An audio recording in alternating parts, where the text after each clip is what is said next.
बिस्मिल्लाहिर्रहमानिर्रहीम। I welcome to all of my viewers and listeners.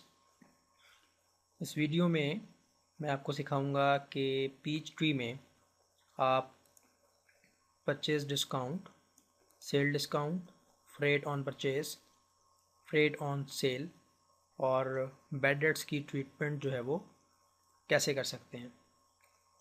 बाज़ औक़ात हम अपने सप्लायर से जब सामान परचेज़ करते हैं तो वो हमें डिफरेंट टर्म्स एंड कंडीशंस पर माल अपना फ़रोख्त करता है, और अगर हम according to terms and conditions payment कर दें तो हमें डिस्काउंट मिलता है। वो हमें परचेज़ डिस्काउंट की मद में ऐड करना होता है और ये हमारी अदर इनकम होता है। इसी तरह से जब हम कुछ चीज़ जो है, कोई भी चीज़ सेल करते हैं अपने कस्टमर को और उसको डिस्काउंट ऑफ़र करते हैं और वो हमें टाइम पर पैसे अगर दे दे तो हम उसको डिस्काउंट जो है वो देते हैं और ये कंपनी का ख़र्चा होता है। फ्रेट ऑन परचेज़ कहते हैं कि जब आप कोई सामान परचेज़ करते हैं जैसे इन्वेंट्री, स्टॉक वगैरह, तो आपकी शॉप तक उसको पहुंचने में जो अखराजात उस पर होते हैं वो उसकी कॉस्ट में ऐड होते हैं, तो वो डायरेक्ट एक्सपेंसेस कहलाते हैं। उसका ट्रीटमेंट हम देखेंगे। इसी तरह से फ्रेट ऑन सेल है। सेल के वक्त भी बाज़ कस्टमर्स आपसे कहते हैं कि जो चीज़ उन्होंने आपसे ख़रीदी है उस पर जो डिलीवरी चार्जेस हैं वो ना लिए जाएं और वो सामान जो है वो उनके घर तक पहुंचाया जाए। मिसाल के तौर पे अगर आपका कारोबार रेफ्रिजरेटर्स का है और फ्रिज वगैरह जो है आप सेल करते हैं, तो एक कस्टमर आपको कहता है कि ये जो डीप फ्रीज़र है ये मेरे घर तक पहुंचाया जाए, तो अब उसकी दो सूरतें हैं। या तो आप जो डिलीवरी चार्जेस हैं वो आप उस बंदे से लेंगे या फिर उस बंदे से नहीं लेंगे, तो उसको हम देखेंगे कि किस तरह से डील करना है। और बैड डेट्स कहते हैं कि अगर आपने किसी भी कस्टमर से पैसे लेने हैं और किसी वजह से वो आपके पैसे आपको नहीं देता या जानबूझकर वो आपको पैसे नहीं देता या उस शख्स की डेथ हो जाती है और आपके पैसे डूब जाते हैं, तो उसको बैड डेट्स कहते हैं। इन 5 टॉपिक्स को इंशाल्लाह हम कवर करेंगे और देखते हैं कि इसका ट्रीटमेंट पीच ट्री में कैसे किया जाता है। तो मैंने एक कंपनी डिज़ाइन की है, क्रिएट की है डबल ए के नाम से। सबसे पहले मैं बुनियादी लेजर्स बना लेता हूँ कैपिटल। तो इस वीडियो में हम बाकायदा जो है कोई क्वेश्चन तो अटैम्प्ट नहीं करेंगे, जस्ट मैं आपको टॉपिक जो है वैल्यूज़ की मदद से कवर करवाऊँगा।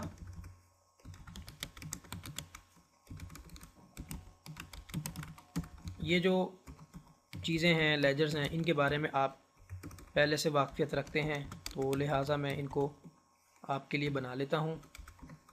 सेल्स है, सेल्स डिस्काउंट है। ये लेजर हम शुरू से बनाते आ रहे हैं, लेकिन इसका इस्तेमाल जो है वो आज हम देखेंगे कि इनका इस्तेमाल कहाँ पे किया जाता है और कैसे किया जाता है। Profit and loss account, equity, leader earning है। फ्रेट ऑन परचेज़ है। फ्रेट ऑन परचेज़ जो है ये कॉस्ट ऑफ सेल से लिंक होगा और फ्रेट ऑन सेल जो है ये इनकम से लिंक होगा, क्योंकि हम कस्टमर से डिलीवरी चार्जेस लेंगे, ये कस्टमर जो है इनकम से लिंक होगा। ठीक हो गया जी। तो सबसे पहले वही सिचुएशन है, डिफ़ॉल्ट में जाके हम ये लिंक करेंगे। सेल्स है, सेल्स डिस्काउंट है कि क्रेडिट लिमिट है,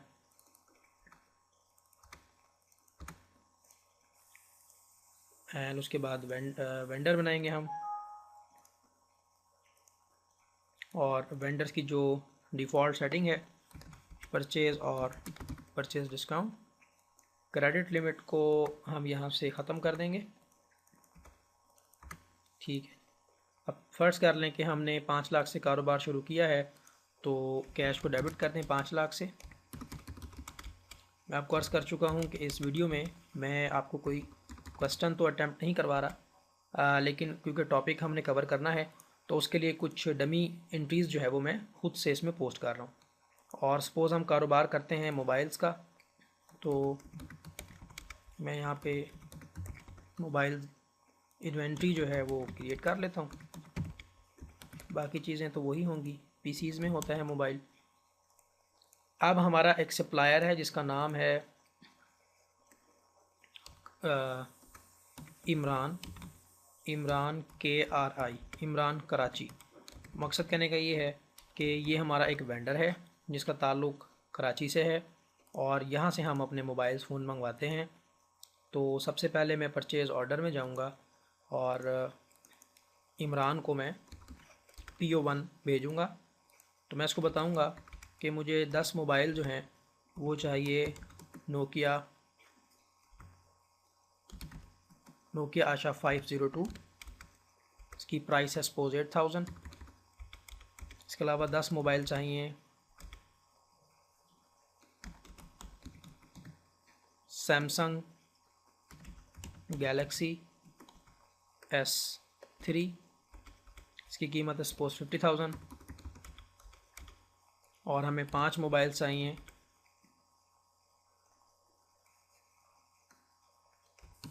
चाइना के मॉडल XYZ। कोई भी मोबाइल जो आप परचेज़ कर रहे हैं एक की कीमत है 5000।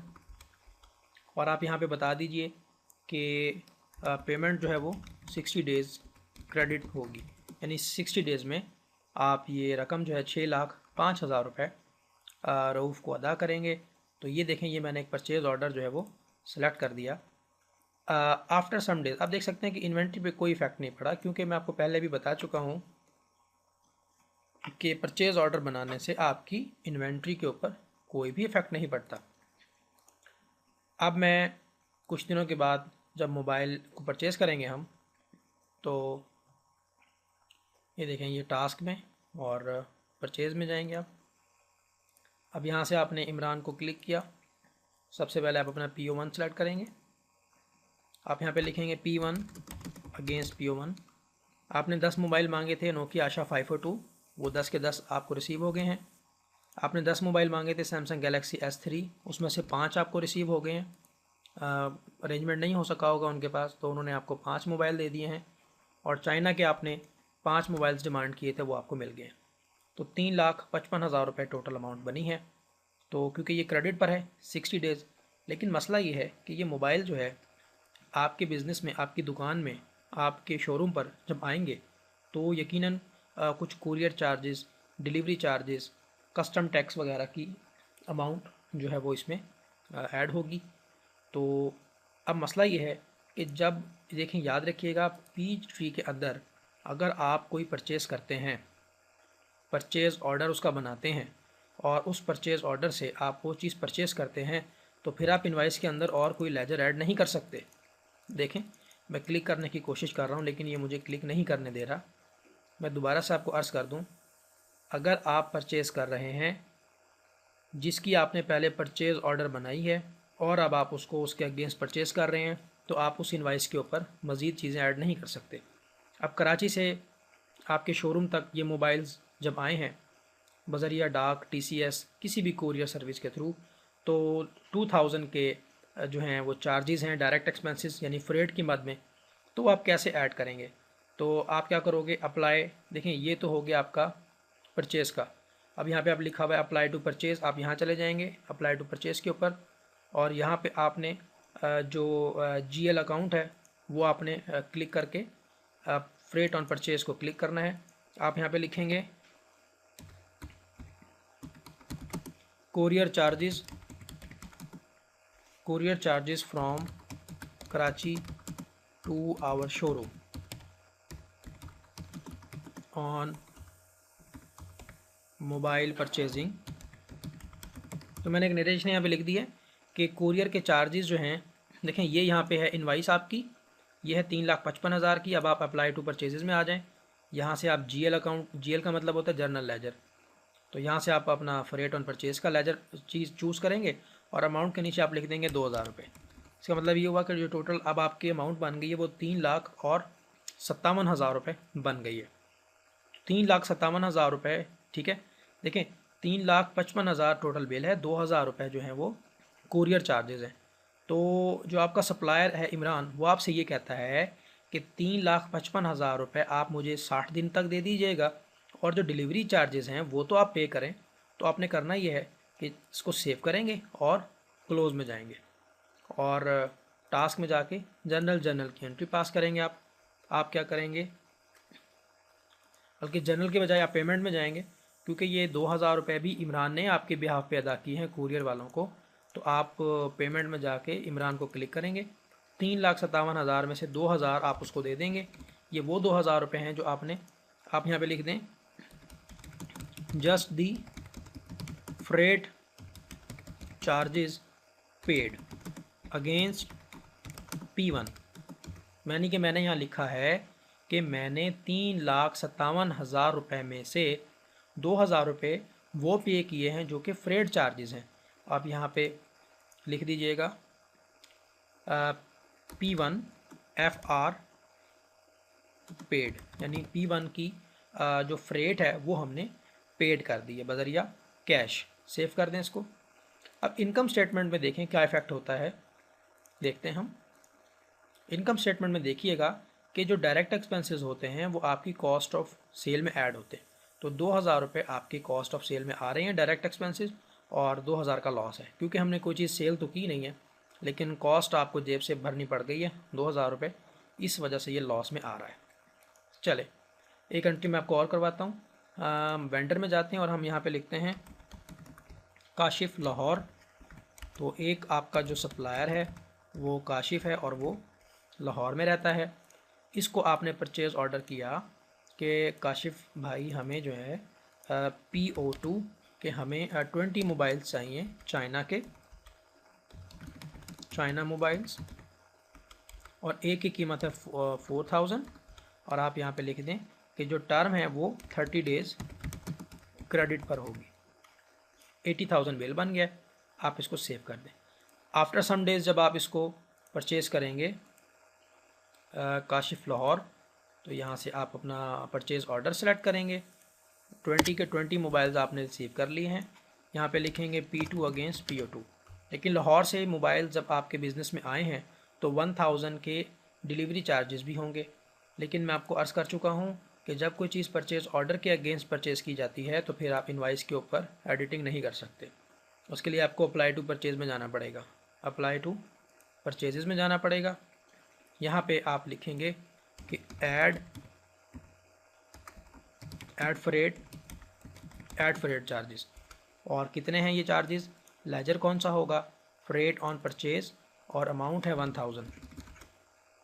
अब वही बात कि काशिफ जो आपका वेंडर है वो आपसे ये कह रहा है कि 80,000 जो आपकी इनवाइस की अमाउंट है वो आप 30 डेज़ तक दे दीजिएगा, लेकिन जो डिलीवरी एक्सपेंसेस हैं, जो डिलीवरी चार्जेस हैं वो आप फ़ौरन पे कर दीजिए। तो आप चाहें तो ऑन द स्पॉट यहाँ से 1,000 रुपीज़ पे कर सकते हैं, और बसूरत दीगर जो है आप टास्क में जाके पेमेंट में जाके पेमेंट कर सकते हैं। तो फ़िलहाल मैं 1,000 रुपये इसको उसी वक्त ऑनलाइन करवा देता हूँ बजरिया कैश या बैंक। तो आप यहाँ लिखेंगे कि P2 का जो है वो फ्रेट पेड किया है, P2 FR पेड, और बैंक में रकम है तो बैंक से दे देंगे, और अगर कैश में है तो कैश में से दे देंगे। आप इसको सेव कर दीजिए। चलें मैं आपको इनकम स्टेटमेंट दिखाता हूँ। अब इनकम स्टेटमेंट में जो हमारा फ्रेट है वो 3,000 का हो गया है। तो अगर मैं इसके ऊपर डबल क्लिक करूँ तो ये हमें इसका लेजर दिखाएगा कि इमरान कराची से जो आपने सामान लिया था उसके कुरियर चार्जेस हैं 2,000 रुपये, बिल है P1, और परचेज़ 2 में आपने लाहौर से माल ख़रीदा था उसकी मालियत है 1,000 रुपये। तो टोटल आपका जो फ्रेट बन गया वो बन गया 3,000 रुपये। ओके जी। अगर हम एक और वेंडर बना लें, मिसाल के तौर पे मुल्तान डैश नासिर मुल्तान, यानी एक हमारा और सप्लायर है जो मुल्तान से हमें जो है सप्लाई प्रोवाइड करता है, लेकिन मैं अब डायरेक्ट जो है इससे परचेज़ करता हूँ, परचेज़ ऑर्डर में नहीं बनाता। तो देखें कि हम फिर कैसे ट्रीट करेंगे। आपने बगैर परचेज़ ऑर्डर के नासिर से जो है वो माल ख़रीदा है P3, और आपने से 5 मोबाइल जो है वो मोबाइल लिए हैं सैमसंग के, और एक मोबाइल जो है 12,000 का है। अब मुल्तान से आपके शोरूम तक ये मोबाइल जब आए हैं तो आप उसे क्रेडिट ले लें 30 डेज़ का, 30 डेज़ क्रेडिट। आप चाहें तो नेट भी ले सकते हैं, ठीक है।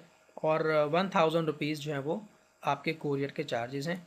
तो आप इसमें लेजर ऐड कर सकते हैं, यानी कि ऑन द स्पॉट।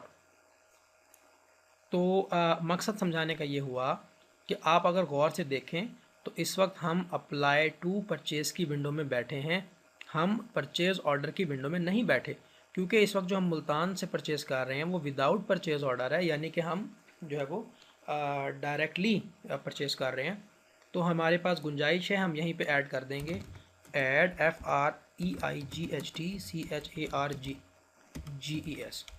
तो मैं यहीं पे अमाउंट ऐड कर दूंगा 1000 रुपीज़, ठीक है। और लेजर आप कौन सा लेंगे? फ्रेट ऑन परचेज़ का।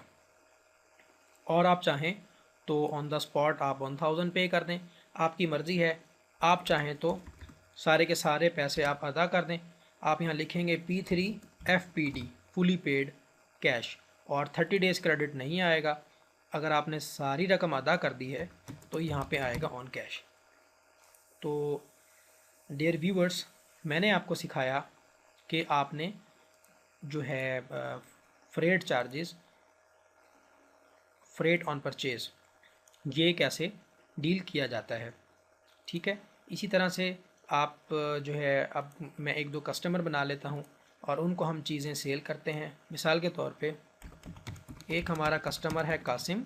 कासिम जो है अब ज़रा हम अपना इन्वेंट्री भी चेक कर लेते हैं। इन्वेंट्री वैल्यूएशन में इस वक्त हमारे पास 45 मोबाइल्स हैं जो हमारे पास स्टॉक में मौजूद हैं।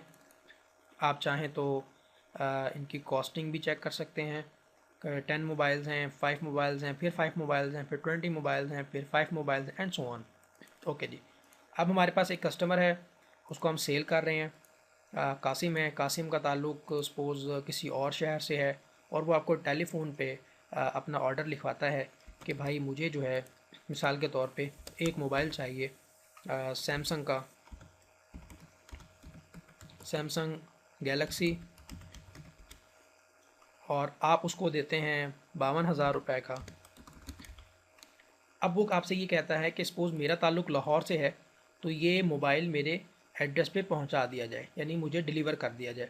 जाहिर सी बात है कि अब डिलीवरी चार्जेस तो यकीनन जो आप हैं वो उससे लेंगे, क्योंकि 52,000 जो है वो तो एक इसकी सेल प्राइस है। तो अगर आप उसको बताएं कि 500 जो है एक्स्ट्रा चार्जेस होंगे तो वो भी आपको पे करने पड़ेंगे। तो उसके लिए जो है ये देखें यहाँ पे फ्रेट का बॉक्स दिया हुआ है, आप यहाँ पे वो रकम दर्ज करेंगे। लेकिन सवाल पैदा ये होता है कि जो रकम आप यहाँ लिखेंगे वो किस लेजर में जाके स्टोर होगी। उसके लिए आपने मेंटेन में जाना है, डिफ़ॉल्ट में जाना है, और इन्वेंट्री आइटम में जाना है। उसके बाद आपने कॉस्टिंग अकाउंट में जाना है।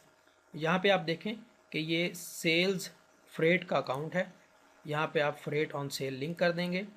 आज के बाद जो भी रकम आप यहाँ दर्ज करेंगे तो वो फ्रेट ऑन सेल के अकाउंट में दर्ज हो जाएगी। तो 500 रुपीज़ हमने उससे और मांगे हैं, और उसने सपोज़ आपके अकाउंट में पैसे ऑनलाइन करवा दिए हैं। वो कहता है जी ठीक है, मैं 52,000 रुपये जो है वो 52,500 रुपये आपके बैंक के अकाउंट में ऑनलाइन करवा देता हूँ S1 FPD। तो ओके कर देते हैं हम। ये देखें 52,500 रुपये जो है वो आपके अकाउंट में आ गए हैं। सेव कर दें। और अब आपको मैं इनकम स्टेटमेंट अगर दिखा दूँ तो देखिएगा कि अब 52,000 रुपये जो इनकम आ रही है वो सेल्स से आ रही है, और फ्रेट ऑन सेल जो है वो आपका 500 है। तो समझाने का मकसद ये हुआ कि आप देखें फ्रेट ऑन सेल भी आपकी इनकम है, क्योंकि वो अदर इनकम है, आपने कस्टमर से चार्ज किए हैं, और 52,000 रुपये आपकी भी इनकम है। अब जाहिर सी बात है कि ये जो मोबाइल है जो आपने लाहौर डिलीवर करना है तो ख़र्चा तो आपका भी होगा। अगर आपने अपने कस्टमर से 500 रुपये चार्ज किए हैं तो ये कुरियर तो करवाना पड़ेगा आपको। उसके लिए आप एक अकाउंट बनाएंगे, TCS एक्सपेंस। जो भी आपकी कुरियर सर्विस आप यूज़ करते हैं उसको एक्सपेंस के साथ आप लिंक कर देंगे। टास्क में जाके जर्नल एंट्री में जाएंगे और यहाँ पे लिखेंगे TCS एक्सपेंस डेबिट। सपोज 250 रुपये में आपका काम हो गया है और कैश क्रेडिट 250 रुपये। अब कस्टमर से आपने लिए हुए हैं 500 रुपये और काम आपका हो गया है सपोज 250 रुपये में। तो आप इनकम स्टेटमेंट में आके देखें कि कस्टमर से आपने लिए हैं 500 रुपये और TCS चार्जेस हैं 250 रुपये, तो फिर भी आपको 250 रुपये जो है वो इनकम आती है। अब 52,000 रुपये जो है आपने मोबाइल बेचा है, ठीक है, एंड दैट्स ऑल। ये आपके पास एक सिचुएशन यहाँ पे आ रही है। अच्छा, तो यहाँ तक हमने देखा कि फ्रेट ऑन परचेज कैसे डील होगा और फ्रेट ऑन सेल कैसे डील होगा। लेकिन अगर एक और कस्टमर है आपका, उसका नाम है वकास, और वकास आपका एक रिलेटिव है, आपका बहुत अच्छा दोस्त है या आपका लॉयल कस्टमर है, तो वकास जो है वो कहता है कि मुझे भी एक मोबाइल चाहिए, और वो आपसे एक चाइना का मोबाइल ले लेता है और वो आपसे कहता है कि 5000 का मोबाइल है और मैं आपको डिलीवरी चार्जेस नहीं दूंगा, मुझे भी लाहौर पहुंचाया जाए। तो ये मोबाइल आपने उसको डिलीवर करना है, लेकिन वो शख्स जो है आपको एक्सपेंस देने के लिए तैयार नहीं है, तो लिहाजा आप फ्रेट में वो रकम ऐड यहाँ पे नहीं करेंगे। अलबत्ता 5000 रुपये उसने आपको अदा कर दिए हैं तो आपके बैंक में ऑनलाइन करा देगा वो, ओके। लेकिन मसला ये है कि आपने अपनी जेब से वो भरने हैं, क्योंकि वो आपका रिलेटिव है या वो आपका जानने वाला है। तो आप फिर जनरल में जाके इसकी एंट्री करेंगे, TCS डेबिट 250 रुपये और कैश क्रेडिट, क्योंकि 250 रुपये में आपका जो मोबाइल है वो डिलीवर हो जाता है। चलिए जी, ये देखिएगा, अब आपके पास जो TCS के एक्सपेंसेस आ रहे हैं वो 500 रुपये आ रहे हैं। तो अब हम डिस्कस कर लेते हैं कि अगर कोई शख्स आपका जो है क्रेडिट पे सामान ले जाता है। एक कस्टमर है हमारे पास, उमर आपका कस्टमर है। उमर को हम सेल करते हैं S3, क्वांटिटी है एक मोबाइल वो आपसे ले जाता है सपोज नोकिया का, और वो आपने उसको बेचा है 12,000 रुपये में।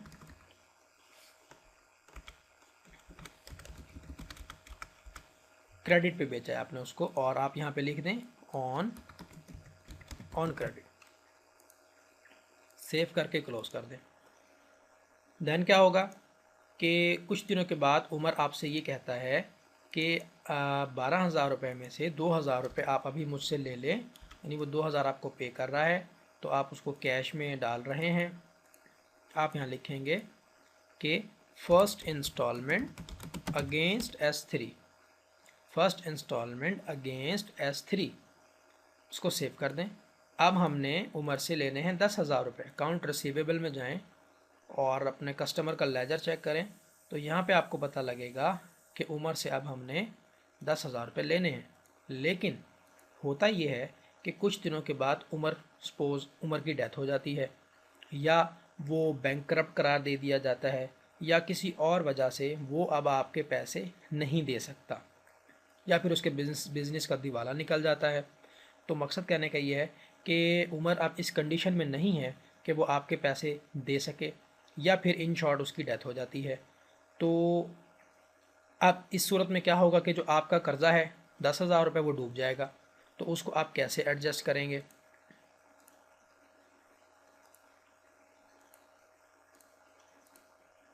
उसके लिए देखिएगा, हम जाते हैं टास्क में और हम जाते हैं रिसीट्स में। यहाँ पे अगर मैं देखूँ तो रिसीट्स का मतलब होता है पैसे लेना। अब पैसे या तो बैंक में आएंगे या फिर कैश में आएंगे, तो किसी और लेजर में तो आपके पैसे आ नहीं सकते।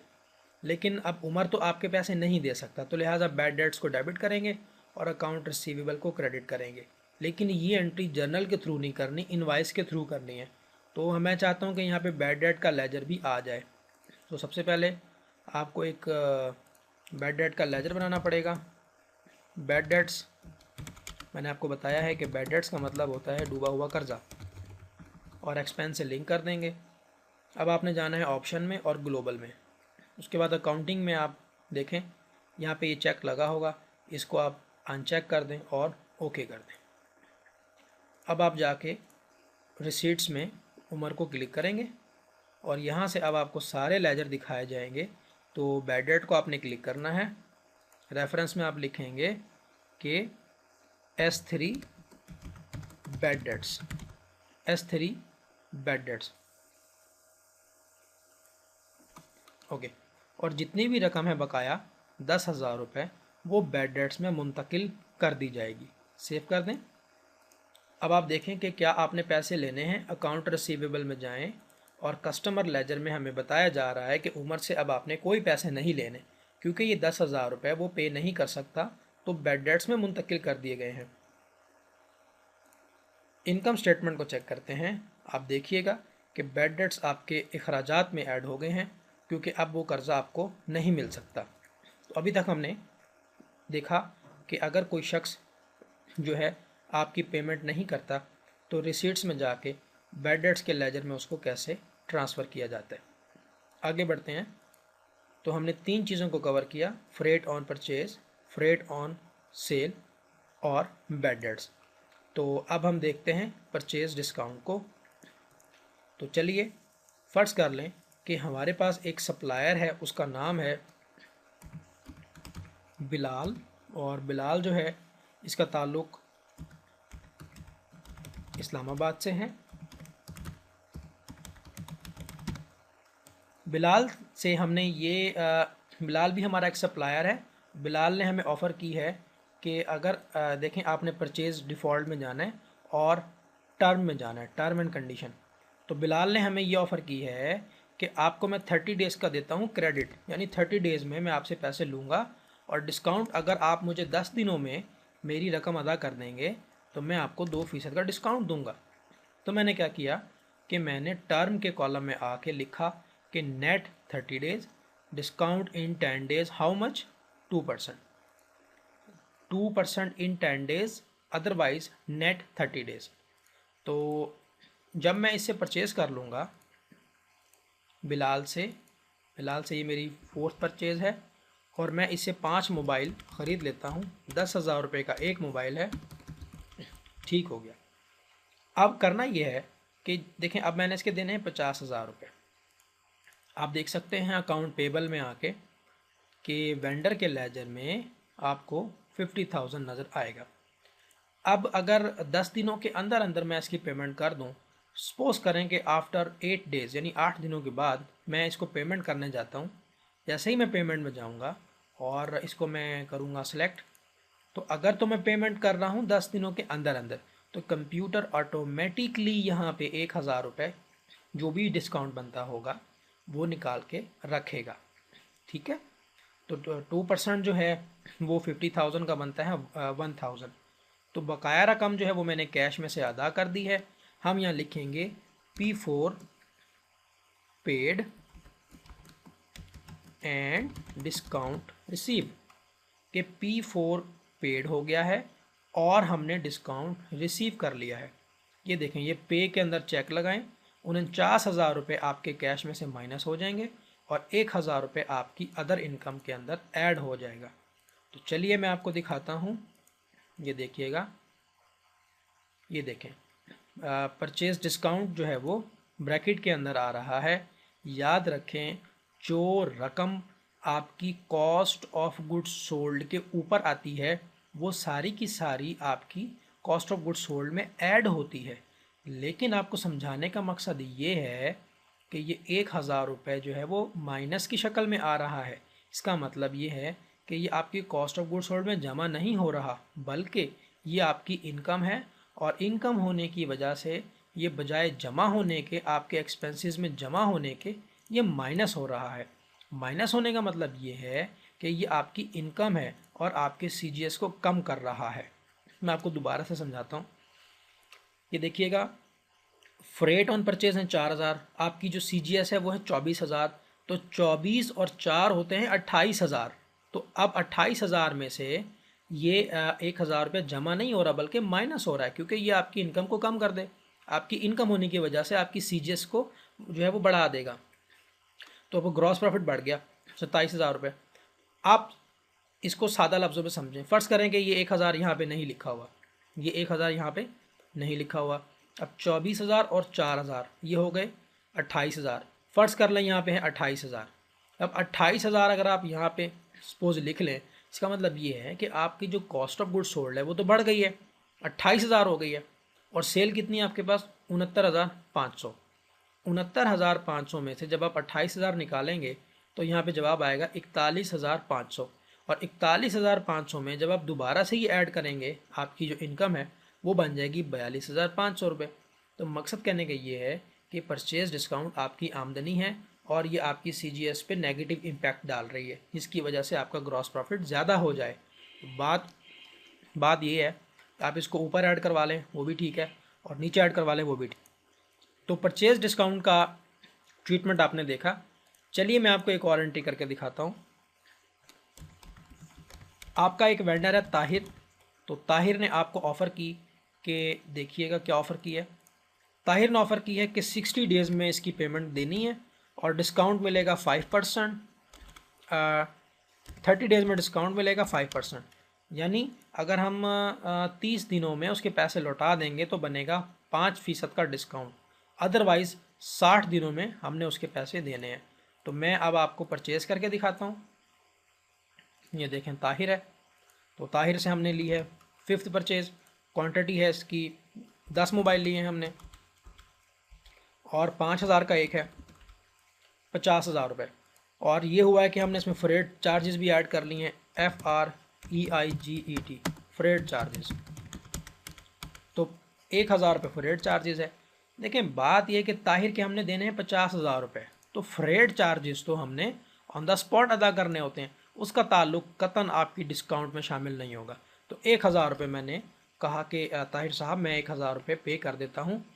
P5 FR का मतलब है फ्रेट और PD का मतलब है पेड, यानी मैंने 1,000 रुपये फ्रेट के पेड कर दिए हैं। बाकी जो बची है रकम 50,000 रुपये, वो वादे के मुताबिक मैं आपको 60 दिनों में अदा कर दूंगा। अगर मेरे पास अरेंजमेंट हो गया तो मैं 30 डेज़ में आपको पे करके 5% का डिस्काउंट ले लूँगा। लेकिन फ्रेट चार्जेस जो हैं वो आपको पे करने होंगे हर हाल में, जो कि हमने eight the time of purchase पे कर दिए हैं। और लेजर हम यहाँ से लेंगे फ्रेट ऑन परचेज का। सेव कर देता हूँ मैं। तो इनकम स्टेटमेंट में जाके अगर हम देखें तो यहाँ पे देखें फ्रेट और ज़्यादा हो गया है। डबल क्लिक किया मैंने तो आप देख रहे हैं कि एक P1 का है फ्रेट, एक P2 का है, एक P3 का है और एक P5 का है। तो ये टोटल आपके पास 5,000 का फ्रेट हो गया।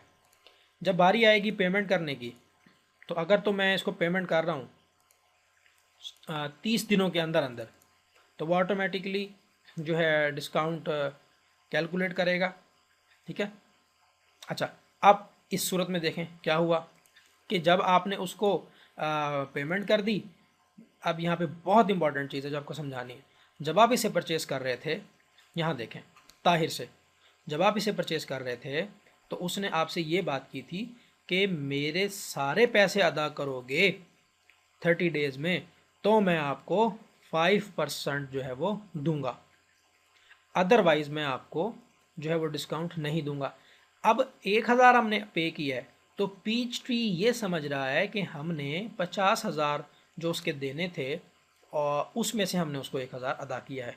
तो पार्शली पेड होने की वजह से वो आपका डिस्काउंट कैलकुलेट नहीं कर रहा। ये बहुत जो है टेक्निकल पॉइंट है। हालांकि हमने 1,000 रुपये तो फ्रेट के पे किए हैं, लेकिन पीच ट्री हमारा इस चीज़ को अंडरस्टैंड नहीं कर रहा। वो यही समझ रहा है कि टोटल हमने 51,000 देने थे, अब डिस्काउंट, अब अगर 51,000 पूरे देगा 30 दिनों में तो इसको डिस्काउंट दूंगा मैं।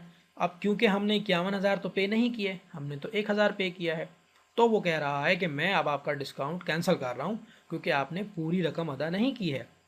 तो फिर अकाउंटेंट को यहाँ पे अपनी ज़िम्मेदारी निभानी है।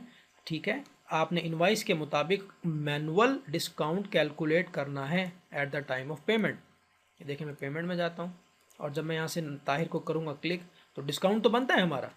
डिस्काउंट हमारा इसलिए बनता है क्योंकि मैंने जो है वो टाइम के अंदर पेमेंट अरेंज कर ली है 50,000 रुपये। तो मैं तो 5% डिस्काउंट लूँगा उससे। तो आप क्या करेंगे, अकाउंटेंट अपनी जहानत से, अपनी टेक्निकलिटी से 5% का डिस्काउंट कैलकुलेट करके ये बन जाएगा 2500 रुपये।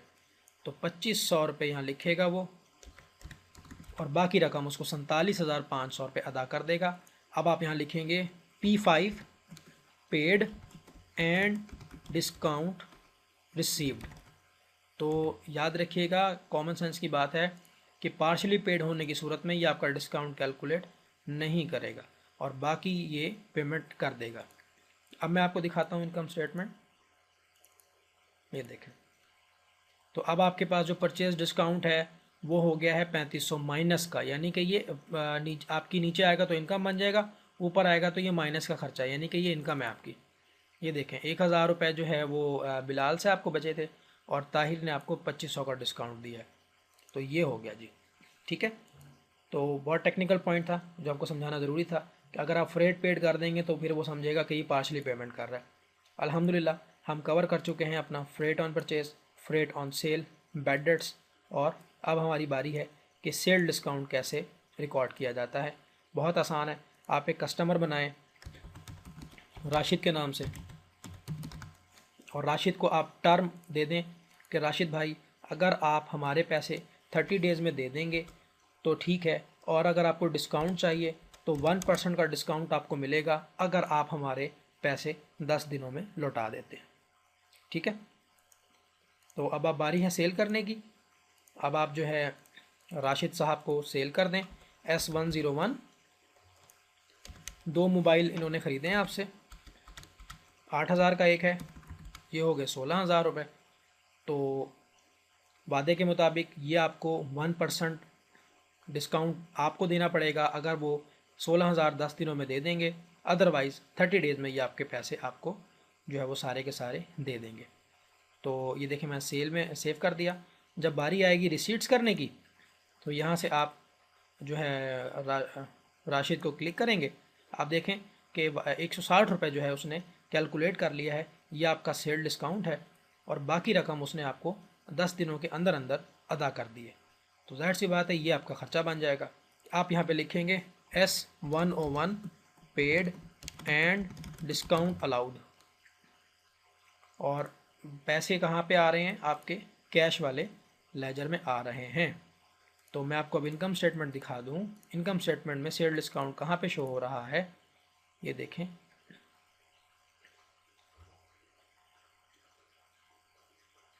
Freight on sale, sales, sale discount आ रहा है 160 रुपये, ठीक है। चलिए मैं आपको एक और एंट्री करके दिखाता हूँ। हमारे पास एक और हमारा कस्टमर है, इसका नाम फ़हाद है। ये इसको हमने कोई ऑफ़र नहीं की, फ़हाद को हमने सिंपल एक मोबाइल बेचा है। ये देखें फ़हाद को हमने एक सिंपल मोबाइल बेचा है S102। एक मोबाइल उसने लिया आपसे और उसी वक्त उसने आपको जो है वो 14,000 का मोबाइल है। At the time of sale उसने आपको 14,000 रुपये अदा कर दिए हैं। तो आप यहाँ पे लिखेंगे S1021 FPD फुली पेड। तो at the time of sale उसने आपको सारी रकम अदा कर दी है। तो एक और हम, ये तो सिंपल सी सेल मैंने आपको बताई है, कैश की सेल एंट्री है। तो एक और हमारा कस्टमर है दिलशाद। दिलशाद को आपने ये ऑफ़र की है कि भाई अगर आपको डिस्काउंट चाहिए तो हमारे पैसे 10 दिनों में दे देना, 5% का डिस्काउंट हम आपको देंगे, अदरवाइज़ 30 डेज़ में आपने हमारे पैसे देने हैं। तो ये देखें मैं यहाँ पे गया और मैंने दिलशाद को किया सेलेक्ट, और मैंने यहाँ पे लिखा S1010, और मैंने इसको एक मोबाइल फ़रोख्त किया 20,000 का,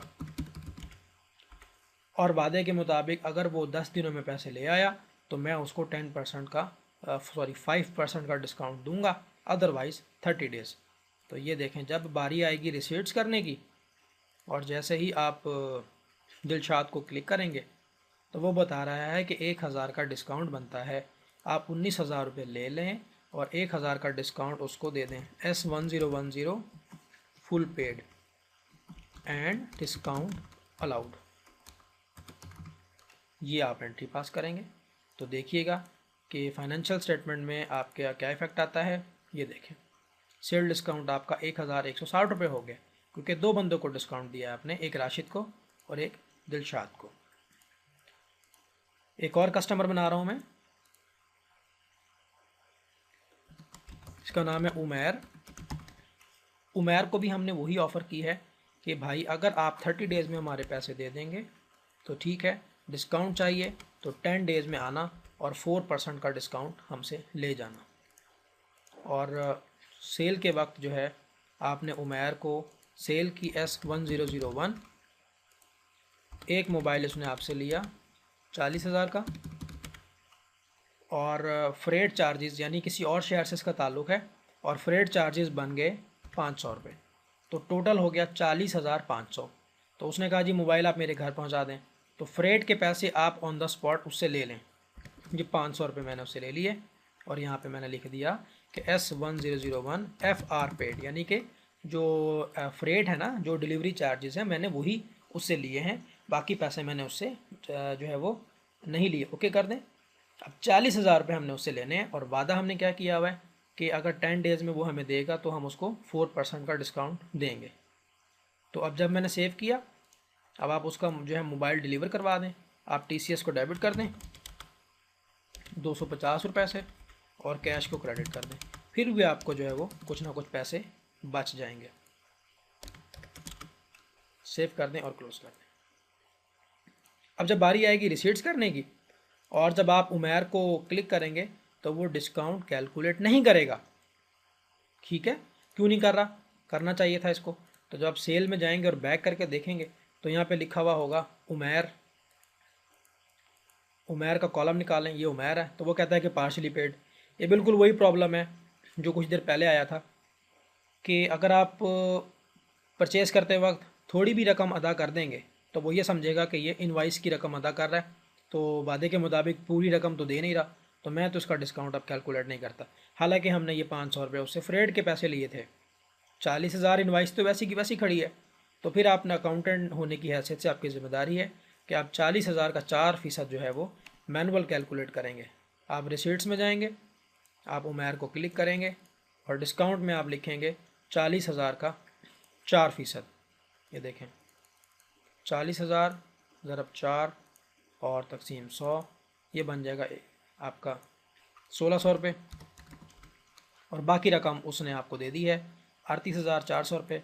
आप यहाँ लिखेंगे S1001 fully paid and discount allowed.